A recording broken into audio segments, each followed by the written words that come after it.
Assalamualaikum warahmatullahi wabarakatuh. Halo anak-anak kelas 6B, bagaimana kabarnya hari ini? Semoga sehat selalu ya. Bertemu kembali dengan Ibu Irin. Sebelum memulai pembelajaran, marilah kita berdoa menurut agama dan kepercayaannya masing-masing. Setelah kita berdoa, sekarang kita mulai pembelajarannya ya. Kita belajar tema 8 Bumiku, subtema 2 Bumiku dan musimnya, pembelajaran 3.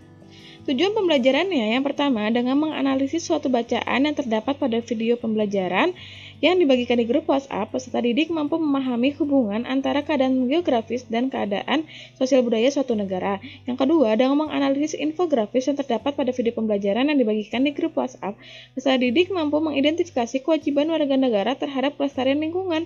Yang ketiga, dengan mencari kata-kata sulit dalam bacaan dan mencari arti kata tersebut yang terdapat pada video pembelajaran yang diberikan di grup WhatsApp, peserta didik jadi lebih memahami isi dari suatu bacaan. Ayo kita akan kembali tentang negara-negara tetangga Indonesia. Lalu, apakah dengan kondisi sosial budayanya, apakah sama dengan kondisi sosial budaya di Indonesia atau berbeda? Ayo kita baca informasi tentang keadaan sosial budaya di Singapura. Singapura termasuk negara dengan penduduk yang padat. Sebanyak 85% rakyat Singapura tinggal di rumah susun. Penduduknya terdiri atas etnis Tionghoa, Melayu, dan India. Rakyatnya menganut agama Buddha, Islam, Kristen, dan Tao. Penduduknya berbahasa Inggris, Mandarin, Melayu, dan Tamil. Rakyat Singapura sangat disiplin dalam masalah kebersihan. Singapura menjadi negara paling bersih di Asia. Singapura banyak dikunjungi para wisatawan. Mereka ingin berbelanja di Singapura. Selanjutnya, kondisi geografis negara Singapura. Yang pertama, negara kepulauan, sebagian besar dataran rendah, terletak 137 km di utara Johor, memiliki 63 pulau kecil, lokasi tertinggi di Bukit Timah, terdapat cagar alam Bukit Timah Nature Reserve, dan Taman Botani Singapore Botanic Garden. Kondisi sosial budaya negara Singapura. Yang pertama, negara maju, peraturannya ketat, negara terbersih di dunia, tujuan wisata dunia, penduduk padat, 85% tinggal di rumah susun, rakyatnya disiplin masalah kebersihan. Analisis hubungan kondisi geografis dan sosial budaya. Karena luas negara Singapura kecil, maka untuk mengatasi masalah tempat tinggal untuk warganya yang padat, maka pemerintah Singapura menggalakkan rumah susun demi menghemat lahan. Karena jumlah penduduk yang padat dan berdekatan karena tinggal di rumah susun, maka masalah kenyamanan penghuninya menjadi prioritas utama. Masalah sampah adalah masalah utama yang dihadapi oleh penghuni rumah susun yang padat. Setiap orang pasti menghasilkan sampah. Untuk itu, pemerintah dan rakyat Singapura paham betul bahwa sampah harus bisa diatasi. Pemerintah membuat aturan yang ketat mengenai masalah kebersihan dan rakyat Singapura berdisiplin menjalankan peraturan yang berkaitan dengan masalah kebersihan. Akhirnya, rakyat Singapura tetap nyaman tinggal di rumah susun yang padat. Pemerintah Singapura mampu melakukan efisiensi lahan Singapura yang sempit dan negara Singapura mendapat predikat negara terbersih di dunia. Nah, ini alasan hubungan kondisi geografis dan sosial budaya negara Singapura. Selanjutnya, setiap negara memiliki keunikan sosial budaya. Begitu juga dengan kondisi lingkungan alamnya. Meskipun memiliki lingkungan alam yang berbeda-beda, setiap negara memiliki kepedulian yang sama terhadap kelestarian lingkungan hidupnya. Nah, di sini ada gambar manfaat konservasi alam. Yang pertama, melindungi kekayaan dan menjaga ekosistem alam, melindungi spesies flora dan fauna.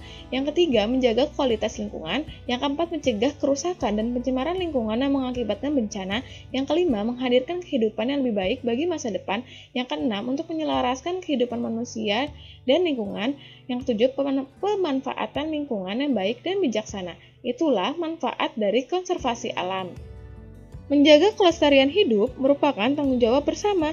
Setiap warga negara bertanggung jawab melakukan upaya-upaya untuk melestarikan lingkungan hidup. Apakah kamu tahu tanggung jawab? Tanggung jawab adalah kesadaran manusia akan tingkah laku atau perbuatan yang baik yang disengaja maupun tidak disengaja. Tanggung jawab juga berarti berbuat sebagai perwujudan kesadaran akan kewajibannya. Setiap manusia memiliki tanggung jawab masing-masing sesuai dengan posisi dan kedudukan yang dimilikinya. Misalnya, dalam sebuah keluarga, setiap anggota keluarga memiliki tanggung jawab yang berbeda sesuai dengan posisinya. Selanjutnya, akan dijabarkan tanggung jawab ayah. Yang pertama, menjadi pemimpin yang bijak lagi tegas dalam membina anggota keluarga dalam menaati aturan yang berlaku. Memberikan nafkah lahir dan batin terhadap keluarganya, menjadi pelindung keluarga, menjadi teladan yang baik bagi anggota keluarga, menjadi guru yang cakap bagi anggota keluarga, menjadi teman diskusi bagi anggota keluarga, menjadi penghibur keluarga. Tanggung jawab ibu yang pertama menjadi pembina keluarga yang mampu membuat harmonis anggota keluarga, mematuhi segala kebijakan dan aturan yang ditetapkan suami selama tidak melanggar norma agama dan masyarakat, mengelola hasil nafkah untuk keluarganya, menjadi teladan bagi anggota keluarga, menjadi teman diskusi anggota keluarga, menjadi penghibur keluarga. Nah, tanggung jawab anak yang pertama menaati segala anjuran dan perintah yang diberikan kedua orang tua, membantu ayah dan ibu sesuai kemampuan, menyenangkan hati orang tua, menjaga suasana kondusif dan nyaman dalam lingkungan keluarga, mengutamakan belajar daripada bermain. Nah, itulah tanggung jawab dalam sebuah keluarga. Semuanya mempunyai porsinya masing-masing. Selanjutnya, upaya menjaga dan melestarikan lingkungan hidup merupakan tanggung jawab setiap warga masyarakat yang tinggal di lingkungan tersebut. Upaya ini dapat dimulai dari hal yang sederhana, yaitu membuang sampah pada tempatnya. Di bawah ini disajikan infografis tentang sampah di Jakarta. Bersama temanmu, cermatilah infografis tersebut. Analisislah informasi yang kamu dapatkan dari infografis tersebut. Ada yang tahu infografis itu apa? Nah, sekarang Ibu jelaskan ya, infografis adalah bentuk visualisasi data yang menyampaikan informasi kompleks kepada pembaca agar lebih mudah dan lebih cepat dipahami secara keseluruhan. Selanjutnya, ini contoh dari infografis sampah Jakarta. Dari informasi infografis, yang pertama, produksi sampah tiap hari adalah 6.270 ton. Ini setara dengan berat badan 25 ekor paus biru. Paus biru besar. Dari sampah yang banyak tersebut, komposisi jenis sampahnya adalah 54% sampah organik, 15% sampah kertas, 14% sampah plastik, 17% sampah campuran dari kaca, logam, dan sebagainya. Yang bisa kita lakukan sebagai bentuk tanggung jawab tersebut adalah dengan mengurangi sampah di sumbernya, yaitu dengan menghabiskan makanan, menghindari barang dengan umur pakai pendek, memilih produk kemasan besar, serta melakukan daur ulang. Nah, itu yang bisa kita lakukan sebagai bentuk tanggung jawabnya ya.